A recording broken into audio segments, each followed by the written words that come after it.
समान मोरा हर सखी भतार बार बहर सखी समान मोरा हर सखी भतार बार बहर सखी। शादी शादी को रहली शादी हमार भाई छूटल नहर दी पियवा ने दरदी छोड़ के हमके गई। याद में उनका नैन से लोरावा हरदम हमर झरे यही से दुनू अखिया फूल के भइल बा बहरे बहरे समान मोरा हर सखी भतार बार बहर सखी समान मोरा हर सखी भतार बार बहर सखी।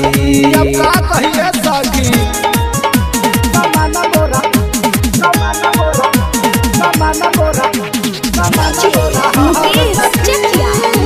भतार बार बहर सखी। खोजता चूल्हा लवना सखिया कबले रखी पासरे कितना काम तकिया से चलाई फूल सास सखिया रे।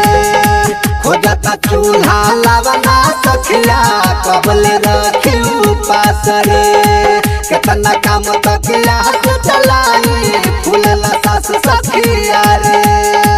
उनका से निक मजा मिलत रहे सखी नई हर में ससुरा में से जिया पर सखी काट जैसन गरे भतार बार बहर सखी समान मोरा हर सखी भतार बार बहर सखी समान मोरा हर सखी। अब का कहिए सखी समान मोरा समान मोरा समान मोरा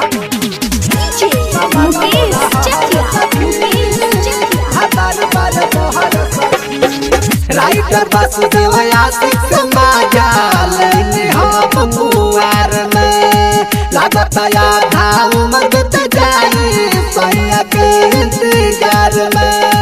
राइटर वासुदेव आशिक मजाल हम मुआर में लागत आधा उम्र बीत जाई सैया के इंतजार में। छोटा दे बरवा पूछो नहीं करे राहुल वर्मा चाह के भी हमारा से डरे भतार बार बहर सखी समान हमर हर सखी भतार बार बहर सखी समान हमर हर सखी। का कहिए